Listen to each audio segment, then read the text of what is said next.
So let's start with, before you were the general manager of the Admirals, things started for you several years ago as a player. Yeah, 1982, very memorable year. Played the Admirals probably 18 times that year, county exhibition, but the most memorable one was my first exhibition game. I had been invited to Peoria's camp and flew in, got in I think the day before. We were busing up here to Milwaukee, and we played the game. And in those days, we had 14 skaters. So I remember distinctly having 14 skaters, having not played a game, not knowing what the league was going to be like, and got to Milwaukee and realizing that, you know what, you play your lineup from the very start. So, you know, the likes of Yakachuk and Freddie Berry and Danny LaCour and Boxcar Davis and Fleshy were all in the lineup. And so we're playing the game, and I don't remember if it was a close game. The only thing I remember is we were playing next door in the old arena, and Dale Yakachuk, with about 5 minutes left in the second period, grabbed this kid from Cornell who was, I think he was signed. He could have been on a tryout like me, but he grabbed him and he strung him out in front of the Admirals bench, and he was hitting him and hitting him and hitting him. And I was sitting on the bench looking at everybody saying, is somebody going to get in here? I mean, this is just unbelievable. So that fight gets broken up, and both players get thrown out because it was probably just under 5 minutes to go, and this kid happened to be sitting next to me, and I can't recall his name, but as I've told you, he's in the archive someplace here.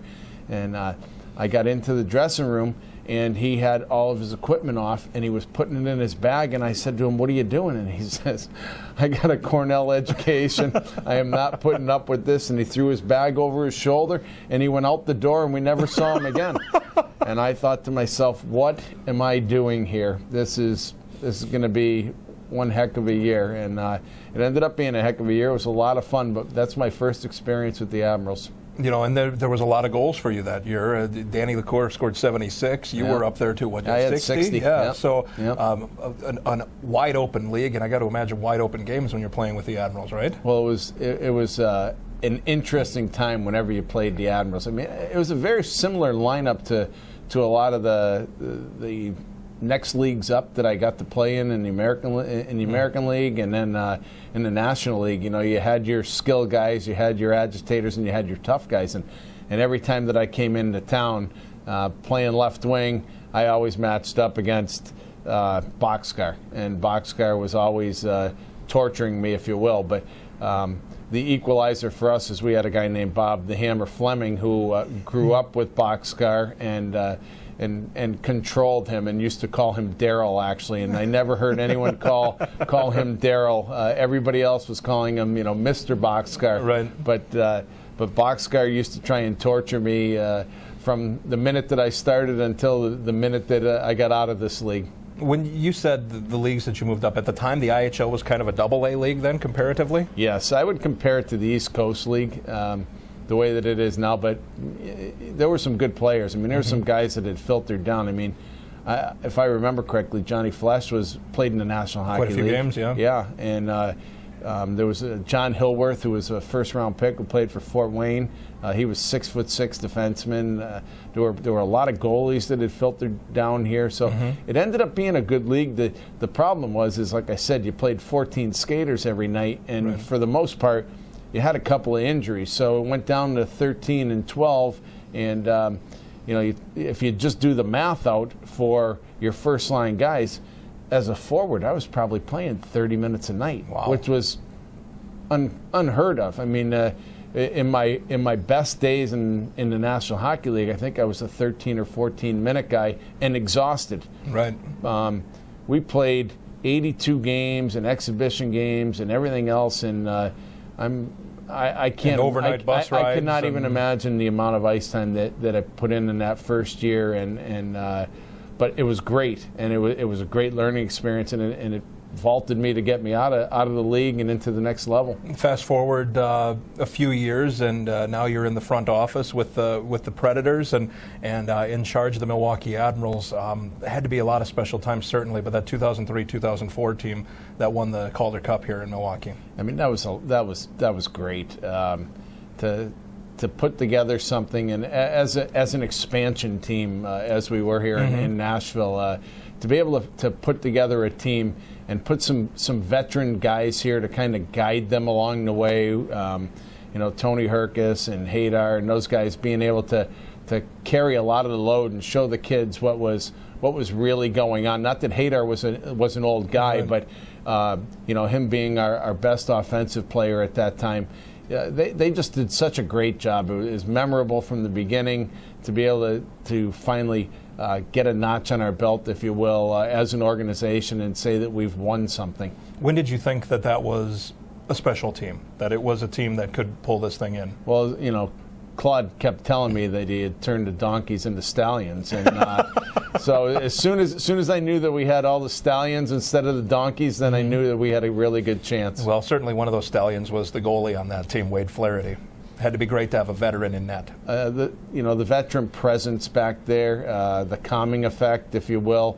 And when you look at teams, no matter what level it is, your goaltender is your backbone, and he'd been through so many different wars along the way that he just calmed everybody down. He made it a very easy transition for a lot of our guys to be able to play in a playoff situation. That's one thing about this organization, that even if they haven't made a big mark in the NHL, there have been some great goalies coming through here. Vokun and Jeremy Smith currently, and Pekka, of course, and Mark Dekanich, and I mean, there's Chris always Mason. There's always been big time talent here in net. Yeah, we've been very fortunate to either have drafted or signed guys. Dekanich was a draft pick. Pekka was a draft pick. Jeremy is a draft pick. Chris Mason, I had actually signed him in Anaheim as a free agent when I was doing pro scouting for them. So before he ever came to us in Nashville and Milwaukee, I had him for about 4 years in Anaheim. So those type of goaltenders, and then to, of course, be able to work with Mitch, who's been able to develop our guys. He's taken the coal and turned them into diamonds on so many different occasions. We've been very fortunate, and so we feel very fortunate and blessed to have had some really good goaltenders here. Pekka Rinne was what, an 8th or 9th round pick? Eighth round pick. Maybe could have fallen into that category, coal into a diamond, because I don't know that a ton was known. At least his resume wasn't that big. It's what you it was a gut feeling kind of thing with him, wasn't it? Well, it was like Yanni Kekkalainen, our Finnish scout, used to see him in warm-up, and had the opportunity to see him play a couple of times. And then, coming draft time, we were always looking to take goaltenders to build up some stock, if you will. And he kept telling me that, this is going to be a kid that, as we work with him, he's going to get better. He's athletic. He's so big. He's probably one of the nicest people and the hardest workers you'll ever meet in this business, and he was dead on with him. And obviously, him being one of the best goalies in the National Hockey League, the same thing is true. I mean, we're very fortunate. We had Anders Lindbeck too, who, as a staff, we all saw him one game, and then he got sick, and everybody in the hockey world forgot about him. We had him on our list to take in the 1st or 2nd round. We ended up taking him in the 7th round. Wow. And you know what? Now he's going to be the starting goaltender in Tampa, and he'll do a great job for them too. And we're hoping that the two guys that we have here now, Smitty and Hellberg, can take the same steps and become NHL goaltenders. Let's look back at a few of the guys that, and you mentioned Darren Hadar already, but it seemed like his head was years ahead of anything he could do physically out there, and maybe still is. Well, I remember watching him at UNH, and at the time I was not doing our amateur scouting. I was our director of player personnel, and I was overseeing all of the amateur guys, but I was also looking for guys that could possibly help us build a winning franchise, not only up top but in the minors. And I kept telling our guys that, you know what, you have 9 rounds at that point. Why not take a swing at a guy who might be able to help us develop everybody? And convincingly turned our guys to say, you know what, we are going to take this guy. And he ended up being just a great citizen and soldier for us, and obviously a leader in so many different respects to still be playing right now. And the guys that came through among that in that time that he was here and have moved on to stardom, Shea Weber, Kevin Klein, Dan Hamhuis is another one. Yeah, those guys. I mean, think about the defense that we had back then, and then you know, you go even further, and you know, Ryan Suter and Greg Zan, and you know, guys that have all elevated their games. Yeah, somebody who, you know, they kind of got pushed under the rug. Well, he came here and he was a leader for us and showed the grit and the leadership that he's capable of having, and he's been able to carve a niche for himself and become a National Hockey League regular. In Nashville's time, one of the earlier offensive stars here was Mark Mowers. Another guy that, you know, I give our amateur guys credit for that. They saw him at UNH as well, and I mean, he could skate like the wind, and that's the thing with Mark. If you gave him a sliver, he took it and he could score. I mean, he had just a great release. He was one of these guys, almost a throwback to like the Bossy type of goals, because everything that Mark did was shooting it off the rush. I mean, he had accuracy, he had velocity. He could really just pick a corner, and that was the thing with him, is he was a threat from wherever he was once he got inside the blue line. How long did it take for goalies to realize that, do you think? Or did it matter? Was he that good that it mattered? No, I don't think it mattered, because, you know, obviously he had a very long career and a successful career in the National Hockey League. So somebody saw what he was capable of doing. They put him into a situation. You know, he played for Detroit and he played for Boston, and ended up playing in Europe for a long time. So for him to start his career here and to take baby steps to get to the next level, he put his time and he did a great job. You know, you also have worked with some great coaches, been responsible for some great head coaches to come through here. Let's start first with Claude Noel, who won the championship. Well, you know, Claude is one of those hockey people that in the hockey business, you say he's blessed with the passion to want to be in hockey. He just lives it. You guys got to see it day in and day out.